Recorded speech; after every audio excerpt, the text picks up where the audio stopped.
just do a little introduction. Hi, my name is Gabriella. I'm currently studying population health and medical sciences, and I'm at the end of my second year. Hi, I'm Gloria. I'm from Reading. I do graduate entry medicine. I did applied medical sciences at Swansea previously. Hi, I'm Ellie. I do medical genetics, just finishing my second year, and I'm from South Wales.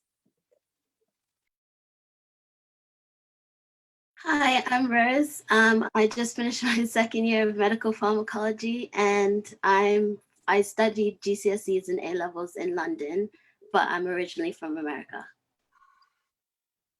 Hi, I'm Michalina. I'm studying applied medical sciences. I'm from Poland, and this is my second year. I'm going to do graduate entry medicine, so if you've got any questions about that, don't hesitate to ask. And I'm Ross. I did my undergraduate in Swansea in medical biochemistry, and I also did the pathways to medicine alongside Gloria, and now I study graduate entry medicine here in Swansea as well. Okay, great. Thank you very much, guys. So I think we'll wait just another minute or two before we get stuck in with everything. But if you guys can feel free to pop your chat or your questions into the chat, that'd be really helpful, and we can start to go through those. Any specific queries again about your particular offer, if you would get in contact with our marketing team, Emma or Cecilia, and they can get back to you on any specific questions. Their email addresses have been put into the group chat already, so you should be able to see them there, and you can direct any specific questions to that as well. This is also being streamed live on Facebook, so if there are any questions that you don't necessarily want to put out to a general wider public, again, please just email Cecilia or Emma, and they'll be able to handle those for you as well. Okay, so I think we'll probably give it a start. So to begin with, okay, so we've got a question from Sienna. Can you please advise what you think are the best support providing courses for the UCAT? Thanks. So I think, Gloria, you might be able to answer this one for us. So I did the UCAT I also did the UCAT as well as the GAMSAT to get into medicine this time round. I would recommend the Medify course. It's fairly cheap. It's really useful. There's a gigantic question bank. And then I also use the Kaplan book because there's lots and lots of like tips and advice for all the sections. So yeah, with the Kaplan book and the Medify course, so you can like tailor the Medify course. You can have like a week course, a 2-week course, a month course. Yeah, and I found that really helpful. So I would recommend those two.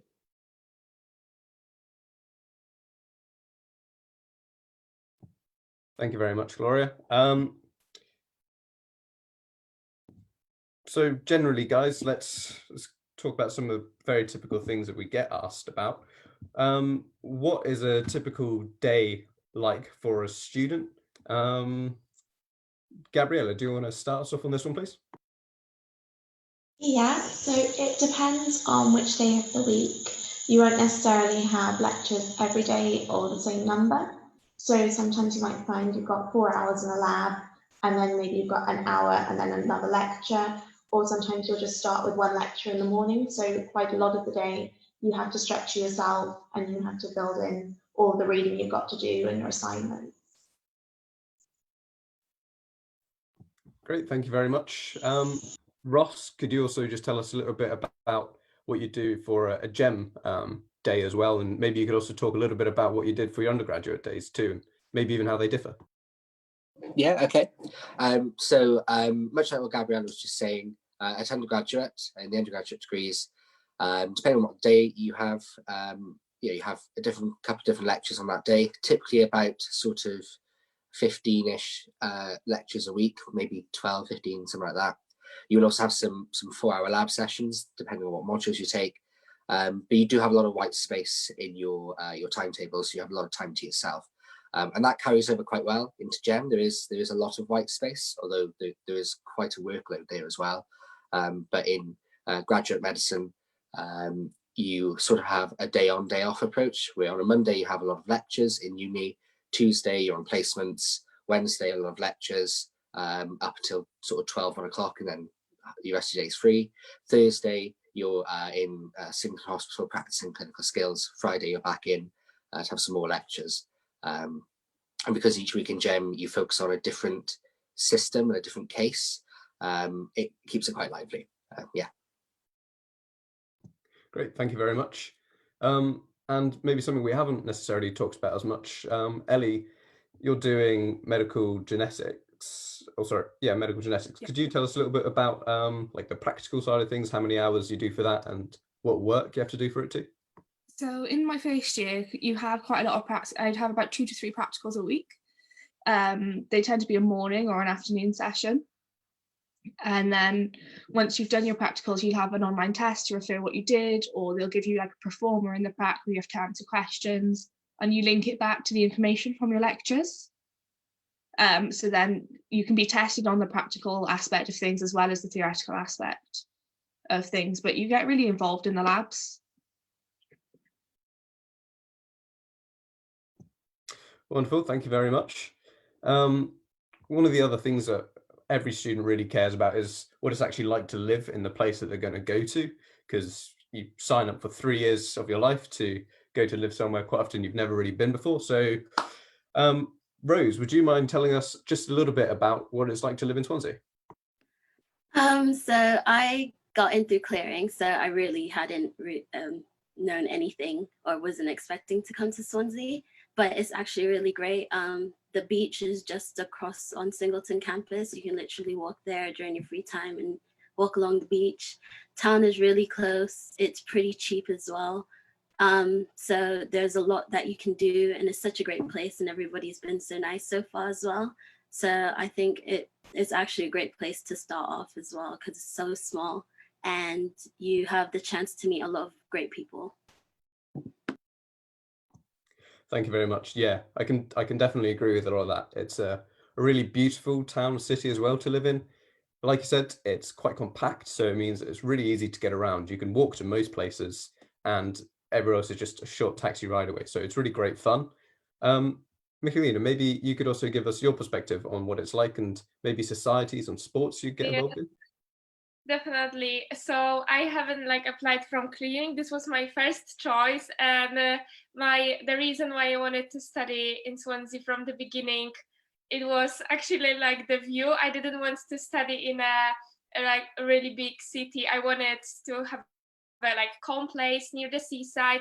So if you guys love running or any sports or water sports, then this is definitely a great place to study. We've got lots of water sports society, like diving or surfing.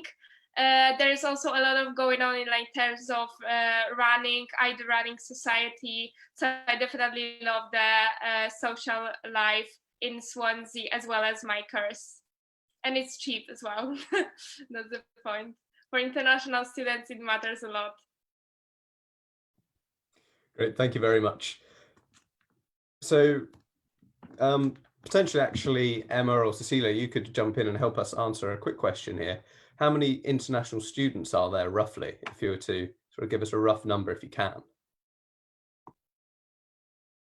Hello, everyone. So overall at the university, then you're looking at about 3,000, roughly 3,000 international students all over across the whole university.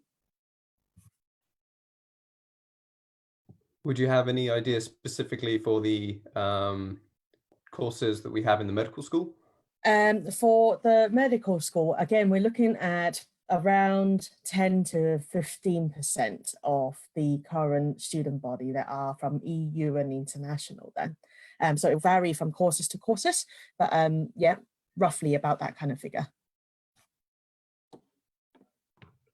Okay, thank you very much. I see we've had a lot more people join recently as well, so I'll just quickly remind everybody that this is your opportunity to ask questions. If you want to ask one, please put it in the chat function and we'll get around to answering it for you. If it's a specific question about something to do with your offer or anything like that, then if you could please email either Emma or Cecilia, and they should be able to help you with any of those specific questions. Just to remind you as well that it is being streamed on Facebook Live. So again, if you have any personal questions that you don't want to say on here, again, please just email either Emma or Cecilia. Their emails are in the chat box, so you can find it there. Okay, so just having a look through the chat.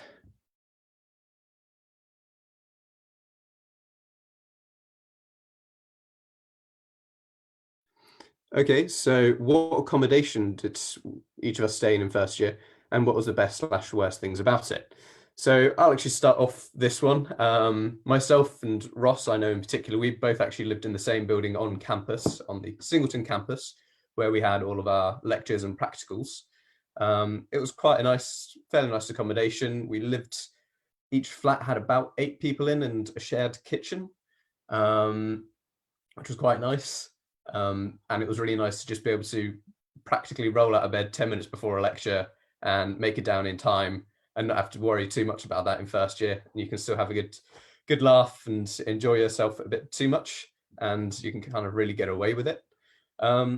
So wondering if any of you guys as well here did anything different, if any of you lived on Bay campus, or if any of you lived in private accommodation for first year. I lived on Hendrefall Student Village, and it's good. It's cheaper than most. You share a kitchen and you share a bathroom with 7 people. It was actually really good because I got along with my flatmates. That's the big thing. If you get along with your flatmates, it works out really well. Also, it allows you to meet people really quickly. Like, you have no choice. You're literally thrown into a situation where you make friends really quickly. The worst thing about it was probably that it was like that all the time. Like, it's really, because it's literally a student village, it's always noisy, and it's not as, and also you have to take the bus, and if I had a choice, I would have lived on Singleton because of what Sean said. You can roll out of bed and still get to lectures on time. So that's what I would advise. But it was cheaper, and it was still a great experience to meet a lot of great people.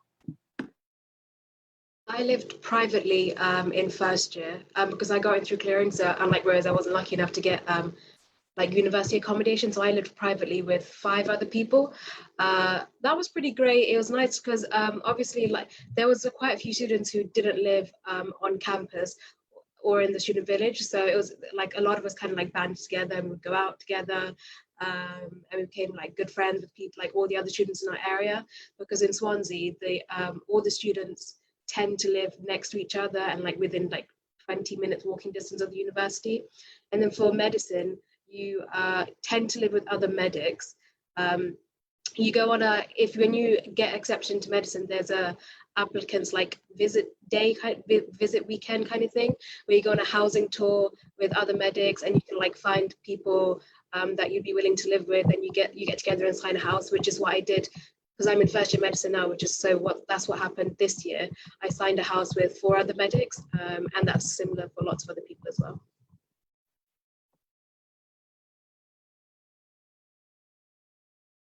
Great, thank you guys very much. I think something else we should really talk about in terms of accommodation in Swansea is just how very inexpensive it is and how much of an inexpensive place it is to live, which is really fantastic. Ross, I know you're always pretty good at coming up with the figures on this one, so would you mind just quickly taking us through that?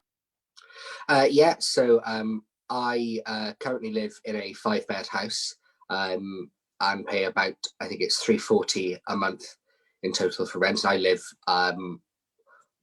the other side of the park next to the uni, so it's about a 5 to 7 minute walk for me to get into campus. But I'm currently looking for a place to live next year, and I found a place where it's £280 a month, all bills included, for an extra 3 minutes of walking. So actually it is relatively inexpensive compared to a lot of other places in the UK. I know certainly that was a big factor for me when I was applying. I'd also applied to places like George's in London and stuff like this. And I couldn't afford that. And a lot of the UK, a lot of my maintenance loans and grants would have gone entirely on my accommodation. Whereas in Swansea, you actually have quite a bit of it left over to be able to live your life. So yes, it's relatively quite cheap, not just to rent as a place, but also it's a very student focused area. Swansea, it's quite a student city. So there's a lot of part-time jobs that are always on the go, but also a lot of student discounts virtually everywhere. So yeah, it's quite an economic way of living, I think. Great, thank you very much, Ross. So we've also had a question in the chat about, with the situation with lockdowns and schools being closed, what is the best way that we can get work experience that will be helpful, especially for our personal statements and skills? So we'll make this somewhat general, but we'll start it off by talking specifically about medicine, because this is one where you need a lot of particular practical experience. So Gloria, would you actually start us off on this one, please? So, like, I'm not sure. I guess, like, obviously you can't go into hospitals and things like that. But I think you can, like, volunteer to take phone calls with 111 and things like that as well. So maybe try to see what online opportunities there are, and that can be as simple as like emailing the occupational health of like your nearest hospital and asking them what you can do. That might be a little bit different on how old you are, but it's always worth like emailing the hospital and seeing if there's anything that you can do. But because of the lockdown, I wouldn't worry too much about work experience and focus on like what you can do at the moment. So like if that's academics, and focus on your academics. If that's like, I don't know, if it's just like taking care of your family, things like that, just focus on that at the moment. And once this lockdown is over, because it's not going to last forever, then get back to like looking for work experience, volunteering, shadowing, all that kind of stuff. But yeah, at the moment, like stay safe. And yeah, so don't worry too much about it, because universities will take this situation into account when you are applying for medicine or any of the other courses that we talk about here. Great. So it's a good point there, Gloria. The university is going to be taking a lot of these sorts of things into account. We can't just turn a blind eye to what has been a major global problem. I'd also like to add on that front, you might just want to look really close to home with things like that as well. There'll be a lot of vulnerable people in the community that are being more affected by COVID-19 than others. A lot of those people might just need extra help and support, whether that be just help with their shopping, because they need to be shielded. Some elderly people aren't necessarily getting the help they need to maintain their own properties anymore. Even if it's just popping over to your neighbour to help mow the lawn, that would be really just good things to do right now. So if you're looking for things to fill your time, just have a go at some other things like that.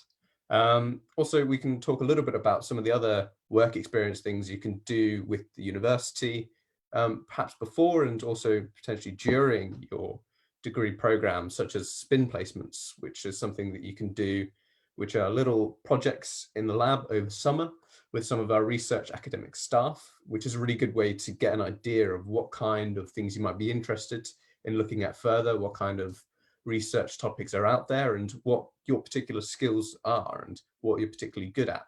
I wonder if any of you guys would like to quickly talk about any work experience you've done before or coming to university or during your university time that could be helpful here. So I did, so in first year, I did a 6-week internship in America at the Baylor College of Medicine. And that was a combination of looking, like shadowing a few clinicians on like surgeries and things, but also most of it was spent in a research lab.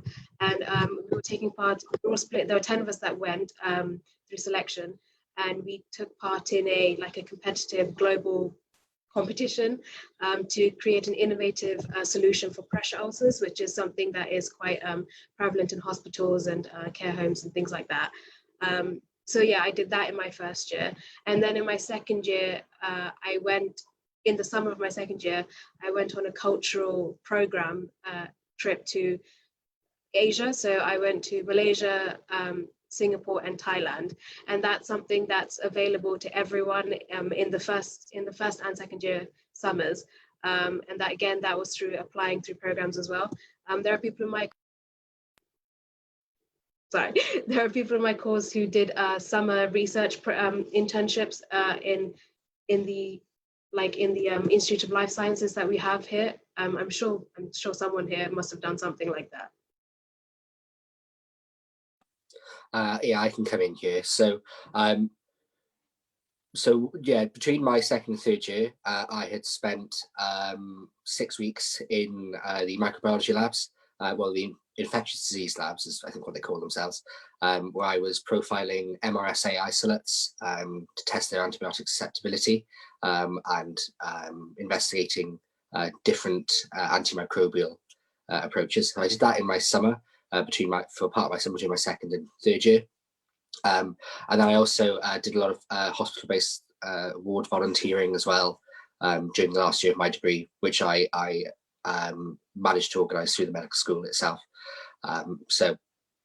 Yeah, there's a lot of support there for you based on what you want to go on to do. Great, thank you very much, all. We've got another question about what did you find most challenging when you started the course? Michelina, could you actually start us off on this one, please? Yes, definitely. So for me as an international student, it was a huge challenge to like start understanding everything, especially sometimes like I was struggling with the Welsh accent, but it took me really like maybe 1 month to get used to it maximum. So you will be fine, and I think that's kind of one of the reasons why you probably want to study, to learn English and just improve and grow. So definitely don't be scared about it. There is a lot of support, and people are really, really helpful and open to give you a hand. Great, thank you very much. Ellie, could you also tell us a little bit about your experience of starting?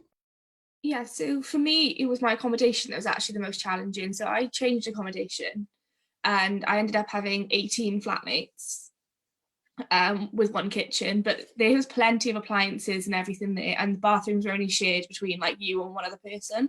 So it's not as bad as it sounds. But when you first come in, that's quite a lot of people to meet straight away that you've never met before. And then when you go into your lectures and stuff, you start to meet new people. And you're, in first year, you're not all on the one course. So you really do get to mix, which for some people is kind of challenging because on your first day, you tend to meet the people. So I do medical genetics. So I met all the geneticists and biochemistry students on my first day. Whereas in some of my lectures, there was applied medical scientists, population health and other courses. So you kind of don't really know anything about anyone. Whereas you've probably been in school or college with people that you've known for a very long time. It's important to be really open, join societies, because I didn't in my first year and I regret it massively. I now play basketball. Unfortunately for me, like most of the team this year was new, but I feel like it would have helped me get out of my 18 flatmate situation sometimes, because it's great to have that many people, but also 18 people trying to cook at once is a bit of a nightmare. Great, thank you very much. We've also had a question about catered accommodation. So I don't know if any of you guys were in catered accommodation or have had friends in catered accommodation that could be able to give a little bit about what that's like and how much can you actually get food-wise for that catered accommodation? I didn't live in catered accommodation, but I did have quite a few friends who did have dining cards. And I believe it was about £25 a week that was added onto the dining cards, which was enough for them to have like 2 meals a day, which they didn't really mind, you know, because especially for like breakfast and stuff on campus, it tends to be quite cheap for things like breakfast, like a full cooked breakfast and things like that. So yeah, these people were having 2 meals a day, and they were quite content with that. Great, thank you very much. We've had another question about what is the future of study really going to be like when it comes back to the beginning of next year with the first semester. Are we going to be having online lectures, or how's it going to be? I'll start us off on that one. It's a fairly tricky question to answer, as we don't know what the situation is going to be like with the outbreak at the time. Something that nobody can really predict, and we can't really say what the rules are going to be at the time either. I can tell you that the university itself is preparing for absolutely every eventuality, whether that be some sort of phased return, whether that be directly online lectures, or anything like that. And they're also preparing for how they're going to manage the practicals as well, whether that be sort of a virtual learning environment for some of those practicals, or can some of those practicals just be spread out over a longer period of time so we don't have as many students in the lab at once, so that we can be meeting those social distancing guidelines. It is something the university is currently dealing with, but like I said, there's nothing set in stone because we don't know what the situation is going to be like at the time.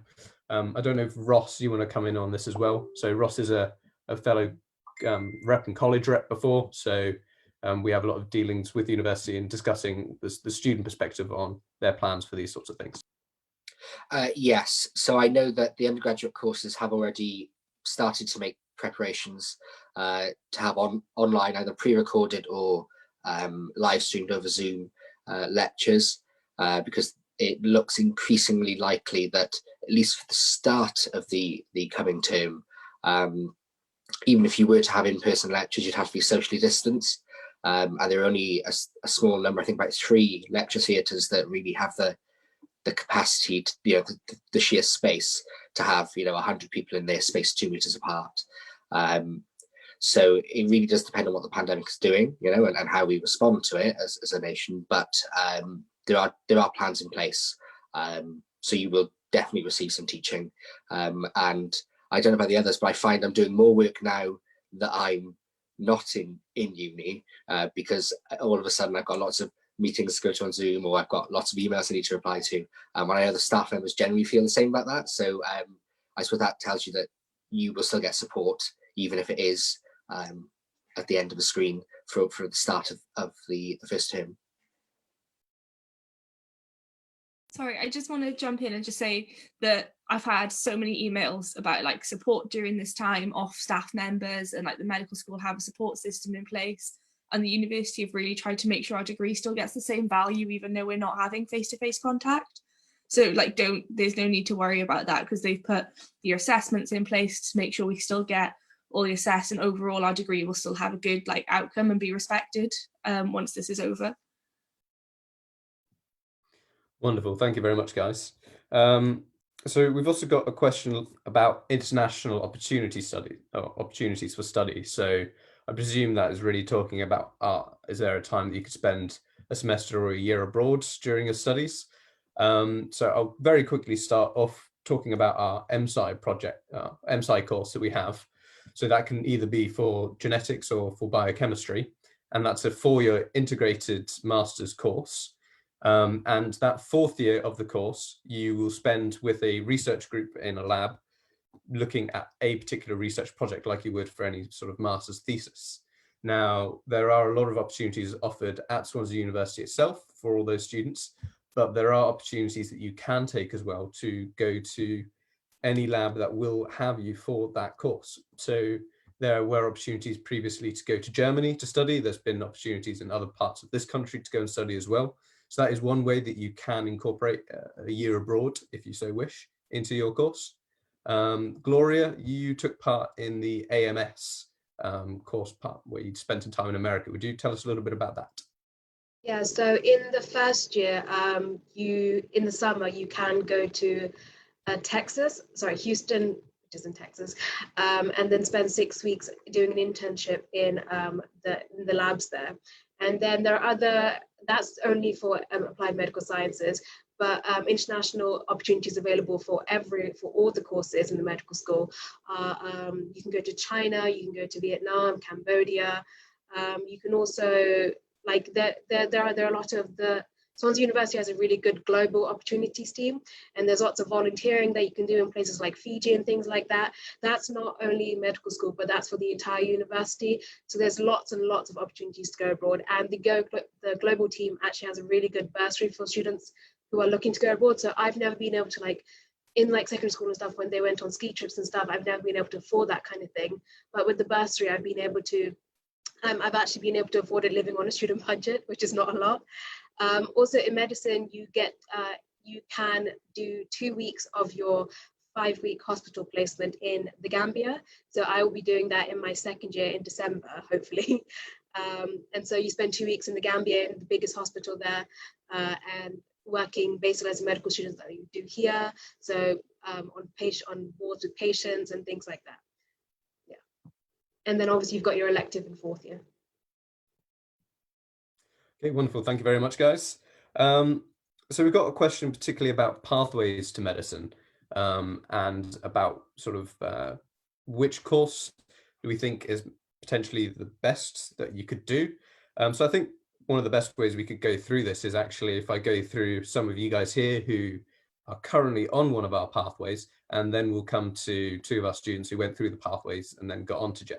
So if we could start with, should we start with Rose? You're on one of our pathway courses. So if you could tell us a little bit about what that is like. So I've just finished the 2nd year of medical pharmacology. I'm on the, like you said, I'm on the medical pathway.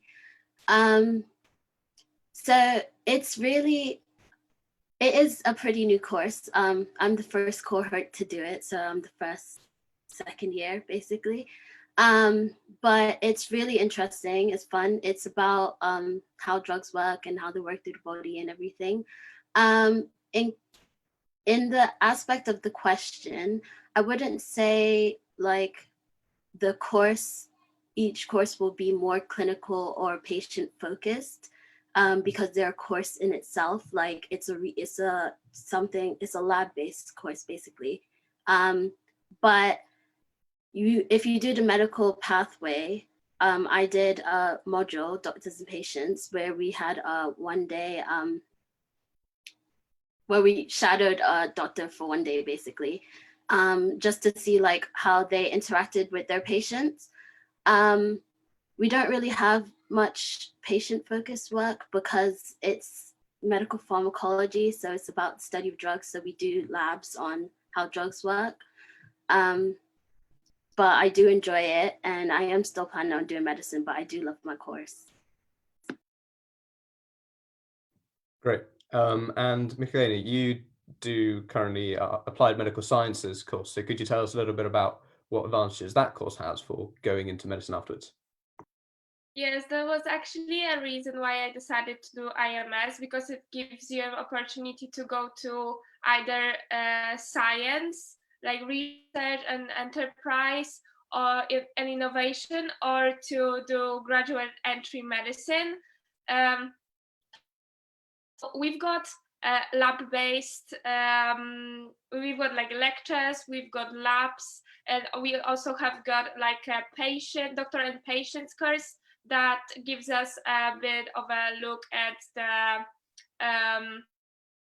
between doctor and patient. So I also did the placement, 1 day placement in Morriston Hospital, when I experienced like how the doctor interacts with patient, and that kind of guides me forward to decide whether I want to be a doctor or I want to go and do research. So it's like a lot of variety to then decide what do you want to do in a future.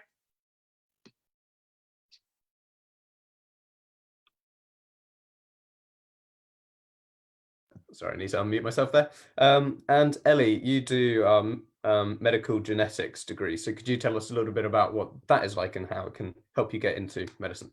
So I chose, out of all the pathway options you've got, I chose genetics because I like it. That was simply it. I like genetics and I find it interesting. And when you go into medicine, as long as you've got a degree that they accept, you just need your 2-1 or your first. So you should be doing something that you enjoy. The pathways module, I literally just finished probably like last week. So it's really interesting because, like I said, you get your placement and it helps you choose whether or not medicine is for you. But it also shows you that you don't have to just be a doctor. Like you could be a physician's associate. You could decide, actually, I think I want to be a nurse. You could do anything. And Swansea offers all these other courses and they provide you with a lot of support. But it's really, because you will spend 3 years doing this degree. So if you want to do medicine, you still need to enjoy this degree. It's quite a long time to get there. Then you can find different research. A lot, like I said, a lot of your lectures mix with them anyway.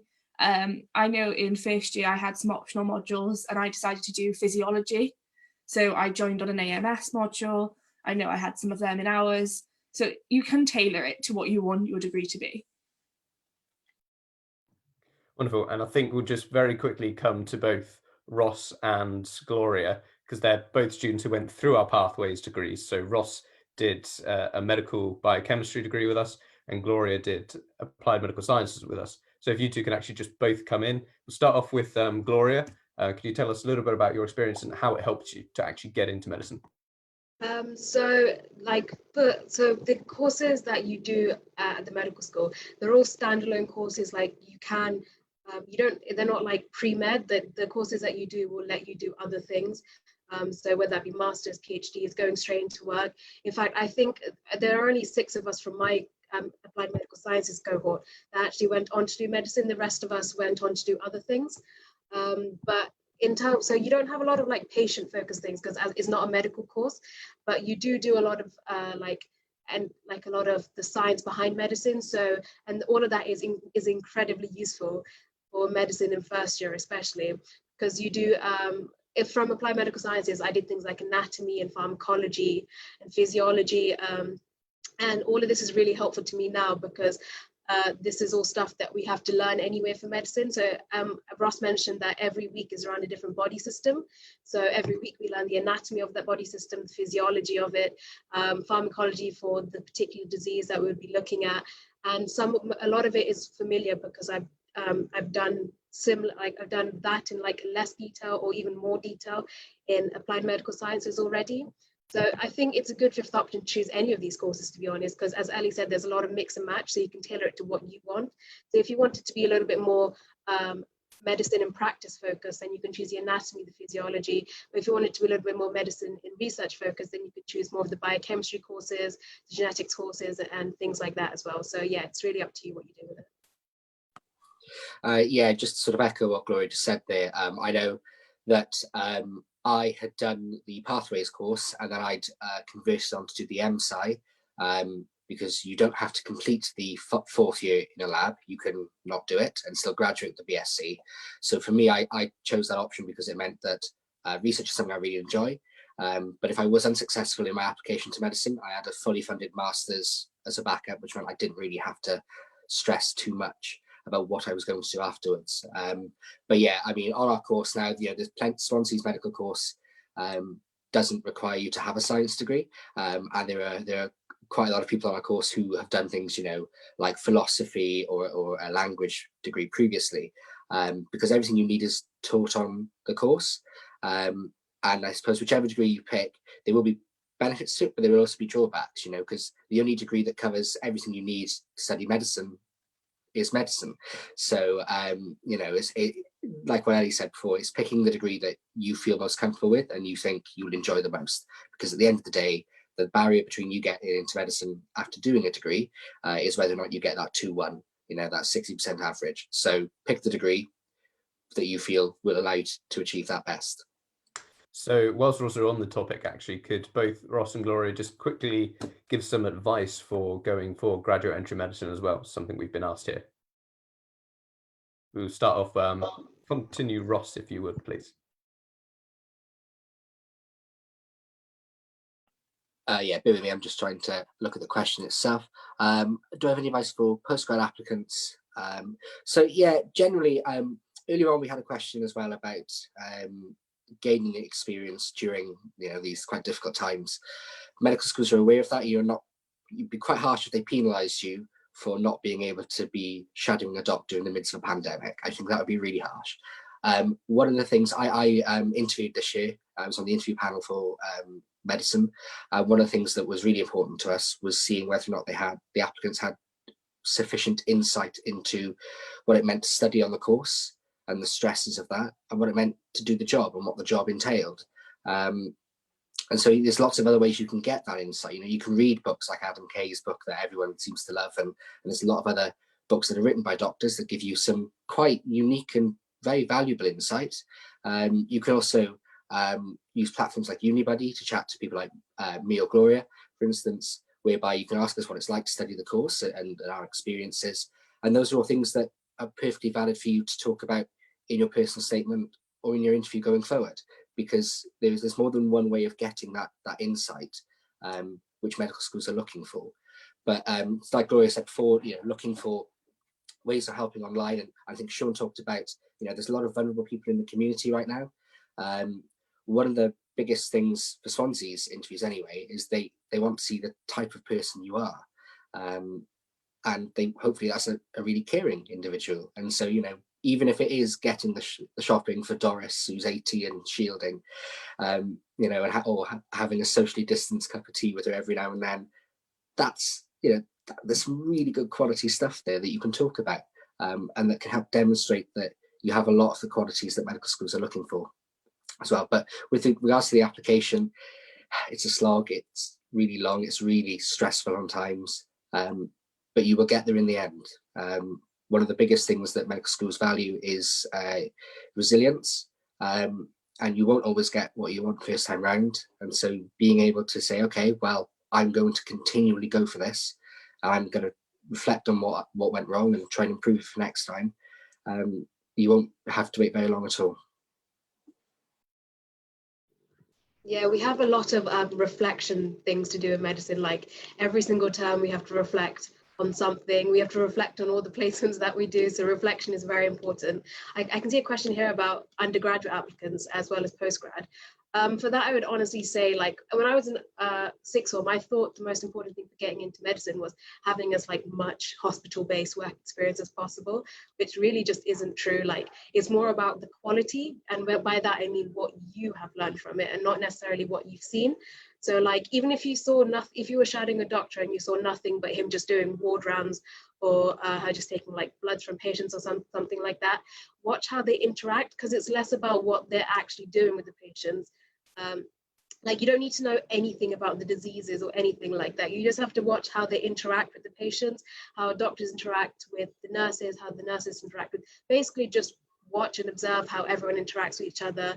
And that's a really good way of seeing what they want you to understand in medical school. If you look on the medical school websites or whatever you're interested in, they will have a list of qualities that they want medical students to have.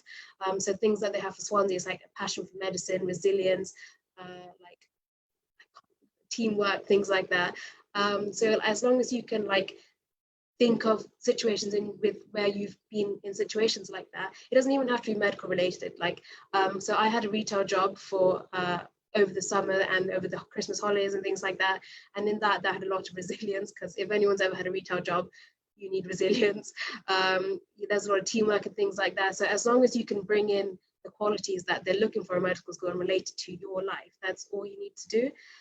A great advice that I got from a fourth year medical student was that come up with a list of 10 qualities about yourself that you want to that you want the interviewer to know about you by the time your interviews finish, and then come up with a scenario, a situation where you've expressed those qualities, and then so you have something to, so you're not floundering when it comes to interview time when they ask you, tell us the time when you've been calm under pressure. You already have something ready for that.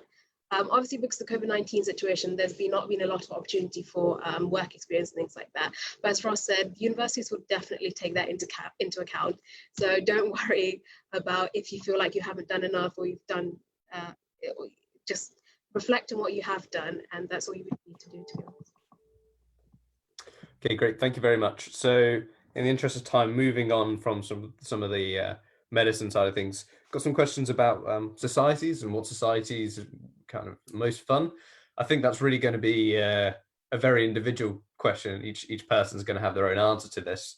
So I'll start off by just pointing out that it's Swansea is a really unique place for societies due to its location, being right on the sea, being where it is in Wales by the Gower.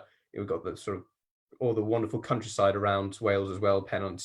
There's so many places that you can go and take part in more adventurous kinds of sports like rock climbing, surfing, windsurfing, kayaking, a whole bunch of ones that you don't necessarily get the opportunity to get involved in with a lot of other universities. Then there's also a lot of your other typical ones as well, such as running, or whether that be athletics, football, rugby. And another thing to point out quickly is we have a really fun and engaging activity that we take part in every year called Varsity, where we compete in all the sports against Cardiff, and it culminates in a final day with essentially the finals for all of those different sports.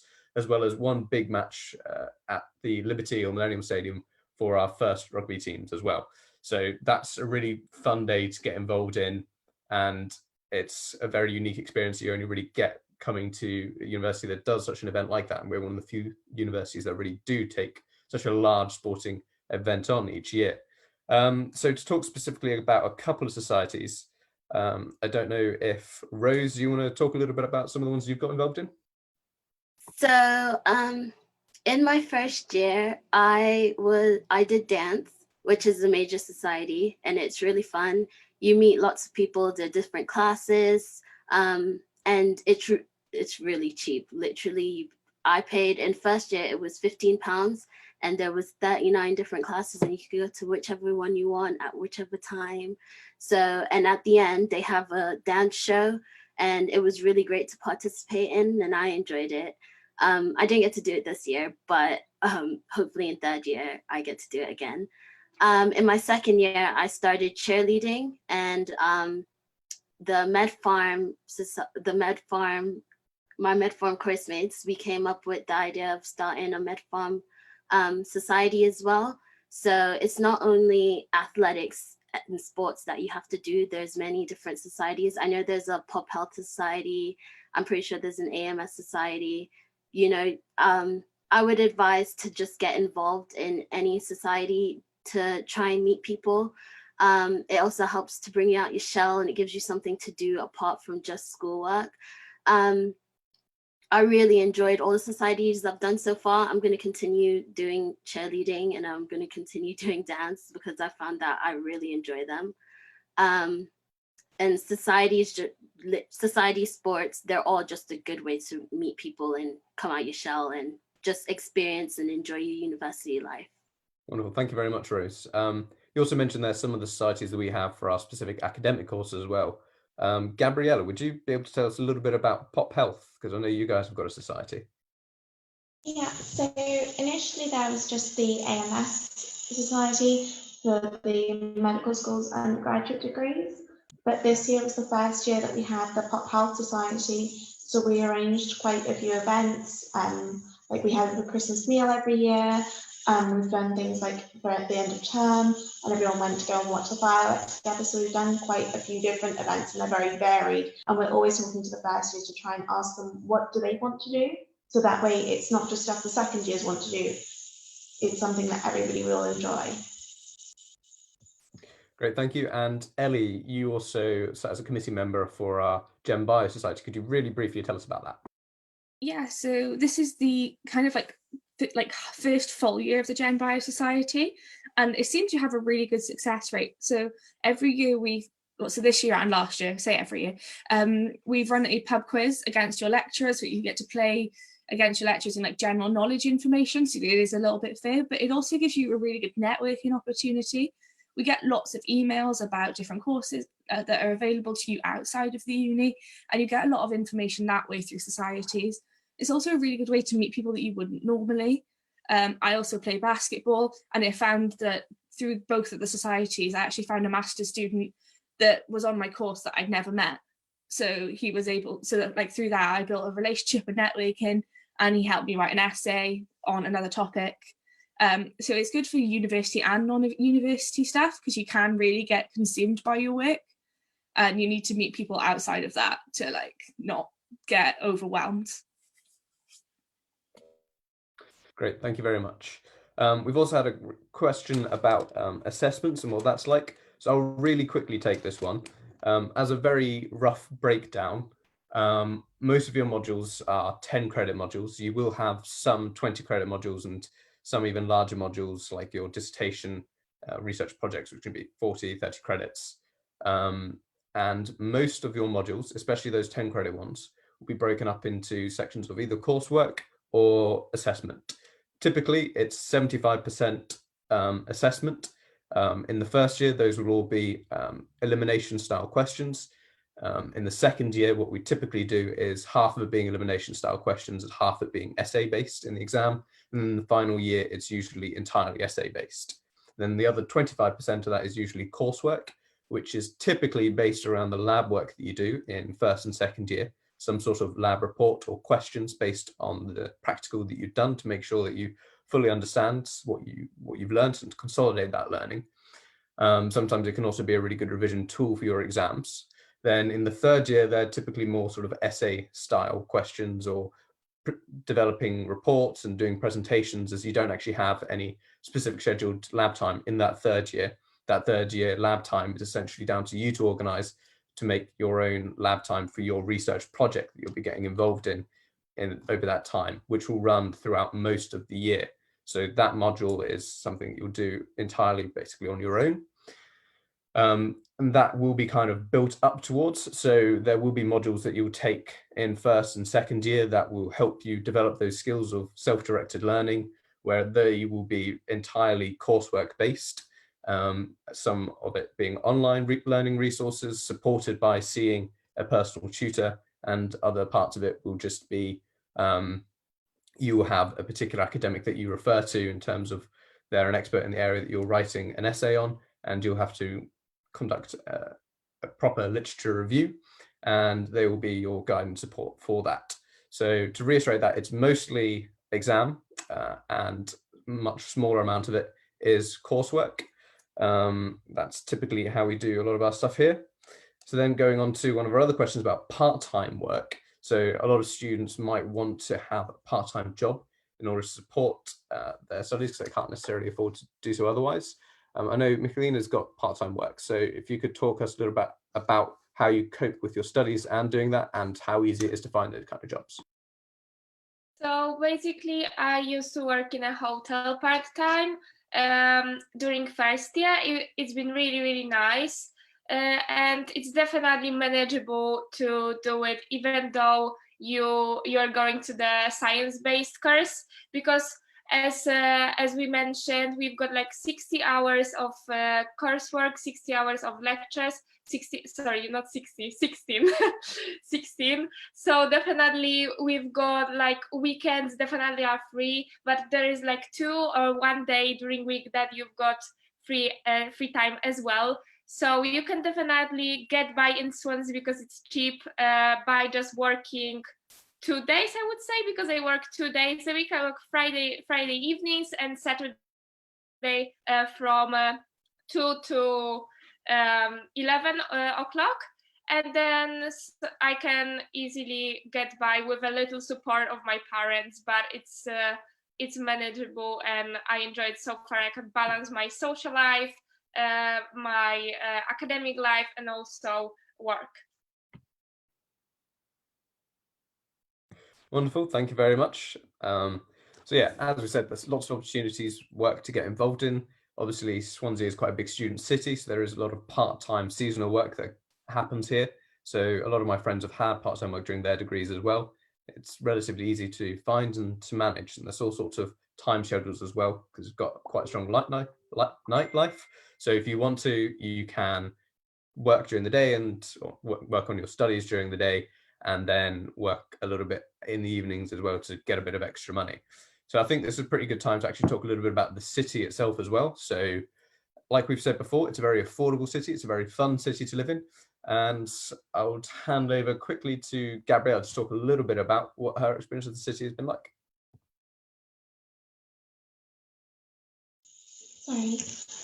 Like you said before, the beach is obviously just across from Singleton campus, so it's about a 5-minute walk from wherever you're having your lectures. So it means even if you've only got an hour in between lectures, you can go for a walk, you can go and clear your head, have a bit of quiet time. Equally, sometimes what people really enjoy doing in the evening is they like to have bonfires on the beach. So they'll sit around and they'll talk or they'll play music or something. So it's a good place to relax and to socialise. Great. And Ellie, could you tell us a little bit about your experience as well, please? So I'm actually from about an hour and a half away from Swansea, and I'd actually never come here. The Gower is so close, and there's buses that you can get down to, like, and some of the beaches, they are absolutely stunning. I used to go read on the beach because, like I said, in first year I had a lot of flatmates, and sometimes it's just nice to be on your own. As much as town goes, people are quite friendly. There's like the indoor market. You can get a lot of fresh things. I eat like a lot of Asian cuisine, so like I make my own sushi. It's always been quite hard to find things for that, but there's everything here. The restaurants and everything. So Uplands is great. It's not that far across the park from Singleton campus, and it's where you tend to live as a student. You either live in Uplands or Brimhill, which are really close to the university, and they've got like their own little communities themselves. You've got your bars, your restaurants, your pharmacies. Having the GP on campus is really helpful, because they do walk-in sessions, because you might not need, if you want an appointment, it's like 3 weeks normally for a lot of doctors, but you might need it sooner. You've got the hospitals, you've got great bus links. Like where I live, it's quite rural and you can't really get anywhere if you don't drive, which is one thing I've loved about Swansea, because you can kind of get anywhere. You can get to Cardiff on the train, which is great if you want a day out with your friends. You've got all the beaches, you've got Mumbles, you've got Singleton Park if you don't really like the sand. Because like I wasn't really sure. I was like, oh, this whole beach thing's kind of just really hyped up, you know. But it's actually been a lot better than I was expecting it to be, especially with lockdown, because I'm still in Swansea. It's been a great place for me to get like my little daily exercise and to get the fresh air that you need. Great, thank you very much there. We've had a quick query about the accommodation side of things. Ross, I was wondering if you might be able to answer if there are any tips that you might have for choosing the right accommodation. Yeah, so when I was applying for my accommodation, I also struggled to differentiate some of the rooms. And I had found on Flickr that there was a Swansea Uni accommodation page, which had loads of photos of floor plans and then the rooms. And so that's what I really hunted for. And also looked then on social media. There was some posts by Swansea Uni accommodation on things like Facebook and stuff of pictures of the rooms, so you could get a bit more of a feel for them. Okay, cheers, Ross. So a question I've seen there about specifically going for a PhD or research career. Are there routes to do this? So I'll actually start on this one, because I did my undergraduate here in Swansea degree in biochemistry, and then I went straight from that to do a PhD here as well. I'm now studying the immune system. I'm an immunologist. So are there specific routes? In a way that there can be. You can take our MSci course, which is a really kind of good way to get a lot of research experience in that 4th year, because it is a master's course. So you will gain all that research experience that you would normally get by doing a master's by research, but you would have that in an integrated 4-year course. So you don't have the worry about trying to go out and find another year's funding in order to do a master's, which can be very tricky. It can leave people in situations where they don't know if they're going to have enough money to do it, to live off, and to fund all the work that they need to do as well. So that's a really good way about going about it. If you don't do that and you do like what I did, something that's really good to do is get involved with some of the work opportunity placements that the university has. So I actually organised one of these myself. It's something you can do very easily by just getting in contact with the research staff. A lot of them are very happy to have students shadow them for a month or however long is suitable for you in the lab, so you can get a little bit of experience. You can get an idea of what kind of research is good for you, what kind of topics do you like, what kind of skills do you have that you could work on. And you get to know a lot of research staff as well, who could then help you go for a PhD. If they really like the work that you do and the way that you work in the lab, they would be more willing to put in a grant application that will fund a PhD or a master's student for a year. So that's a really good way to go about it as well. I don't know if anybody else has any particular comments on it. I believe, Gabrielle, you want to do a PhD afterwards. So if you want to have any comments. Yeah, I haven't started an application as of yet, because application deadlines are around Easter of next year for doing a PhD. Obviously, because of Corona, I don't know if that means it's going to be slightly later or what they're going to do about things. But what I've been told is that there are lots of studentships available. So like you were saying, maybe they'll fund a year. For some PhDs, they'll actually fund the entire PhD, which is really good. And there are lots of different interesting opportunities. And if you look specifically on different, not medical societies, different medical websites like the MS Register, they'll fund PhDs to do MS research. The Migraine Trust do the same thing. So they don't just look into looking at cures, they'll look into looking at the underlying causes of the disease as well. In terms of modules, there is a particular research strand in the medical school, but you can do any of the strands that you like and still do a PhD at the end. So it is very open, and like you said, you can tailor it. It's great. Thank you very much there. So just talking about some of those funding options as well, there are a lot of different institutes and bodies that will fund PhDs. One of the really big ones is the UKRI, the Research Institute. So, or the Research Council, so they will fund a vast number of PhDs across a range of different topics. You'll have to make an application for those, but you can get a lot of support from the staff to do that. The university itself also funds a lot of PhDs, especially through a program called the Research Excellence Grants, and they fund about 15 or so PhDs across the entire university each year. But it is competitive, and you will have to write an application for what it is you think you would like to do your PhD on and why it's important, and then give a presentation and interview about that as well. So there are pathways within the university that you can take to do a university in that regard too. So in the interest of time, I know we are coming up to the hour that we'd scheduled for this. So I'd really quickly just like everybody to go through something that's really great about their course, what they enjoy most, and then a tip that they would give to students as well. So you can also see any questions that maybe we missed out a little bit here or you'd like to readdress, you can really quickly add that in as well. So if we could actually start with Rose, that'd be wonderful.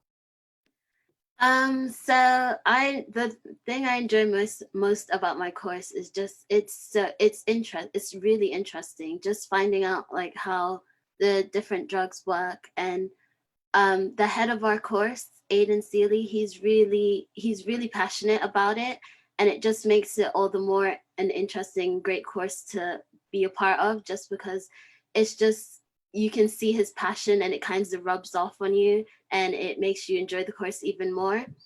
My advice would be to get involved as much as you can in anything. Get involved as a student ambassador, as paid work. You can be you can join any society. There's society for everything. There's baking society.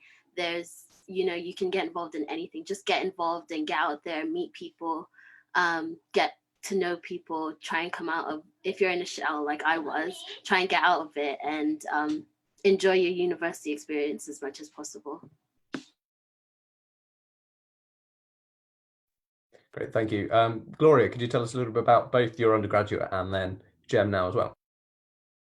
So advice I'd give in undergraduate is definitely try and open a savings account. I always say this, but trust me, you need the money, especially if you want to do medicine afterwards, because you get less funding from student finance.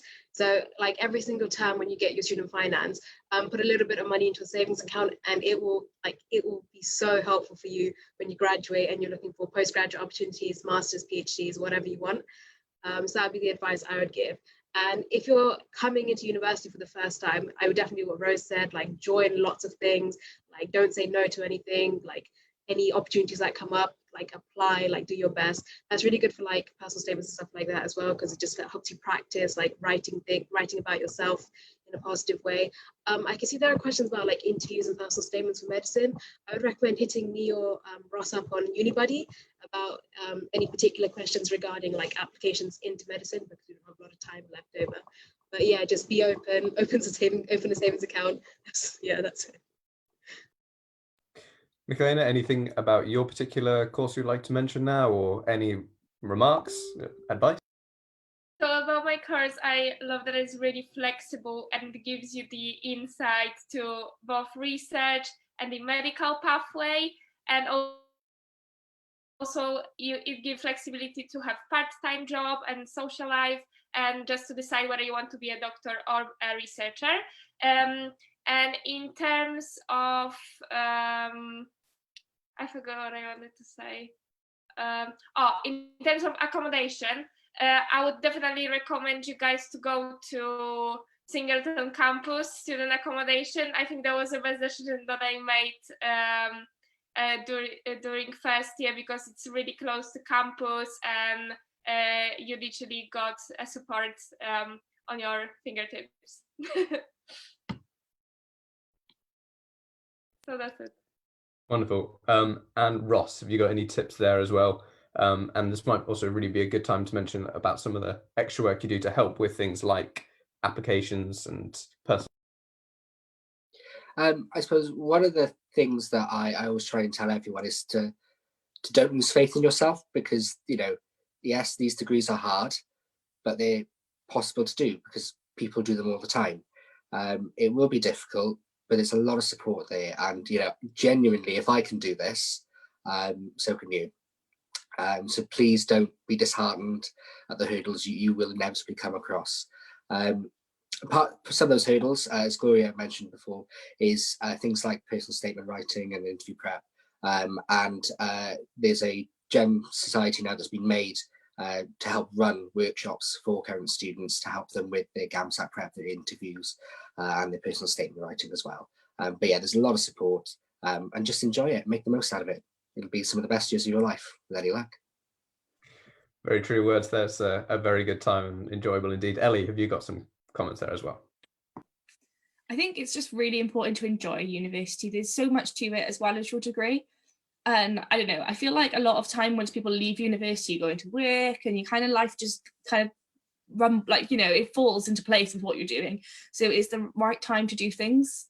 The advice I would give is if you're struggling, you can ask for help. It's fine. Everyone does it. You can get extensions if you need it on deadlines.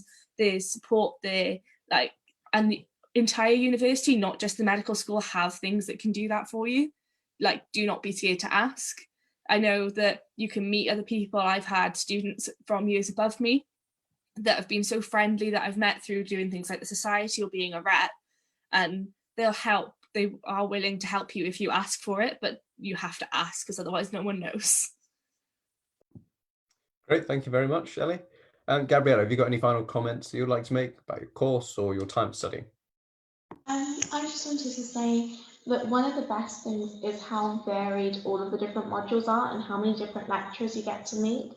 And they're all experts at what they're doing. So any question you have, no matter how abstract it seems, no matter how far out of the remit of whatever lecture or reading you're assigned, they'll answer them. And if they don't know the answers, they'll go and find out the answers and get back to you, which is amazing. Thank you very much. I would like to say thank you to everybody who's joined us here today. I hope we've been able to answer all the questions that you might have. If there are any questions that we didn't get round to answering or that you didn't really want to answer, or sorry, ask us today, then please feel free to either email Cecilia or Emma, and they can help with any particular admissions questions, or you can find a lot of us on Unibuddy as well. So if you want to get in contact with any of us about any particular student-led questions, we're always happy to help and answer those for you. So please feel free to get in contact with any of us. Thank you all again for joining, and thank you all of our students as well for taking the time out to help us with these questions. Thank you all.